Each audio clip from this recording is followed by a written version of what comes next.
पाकिस्तान की क़यादत की जानिब से भारत के जारहाना अज़ाइम के खिलाफ दोस्त ममालिक को एतमाद में लेने का सिलसिला जारी है। वज़ीर आज़म शहबाज शरीफ का मलेशियन हम मनसब से राबता हुआ। कहा, पहलगाम वाक़े को पाकिस्तान से जोड़ने की मज़मूम कोशिश को मुस्तरद करते हैं। वफाकी वज़ीर दाखिला मोहसिन नकवी ने भी मस्कत में ओमानी हम मनसब को पाकिस्तान के असूली मौक़िफ़ से आगाह किया। पहलगाम वाक़या और भारत के जारहाना अज़ाइम। वज़ीर-ए-आज़म शहबाज शरीफ और मलेशिया के वज़ीर-ए-आज़म अनवर इब्राहिम के दरमियान अहम टेलीफोनिक राबता। शहबाज शरीफ ने कहा, पहलगाम वाक़े को पाकिस्तान से जोड़ने की मज़मूम कोशिश को मुस्तरद करते हैं।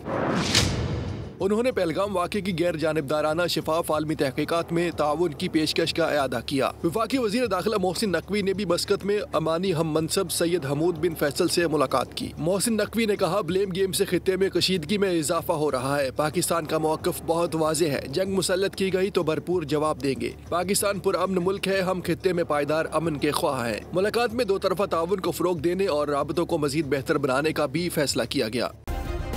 सब्सक्राइब करें और बेल दबाएं ताकि कोई खबर रह न जाए।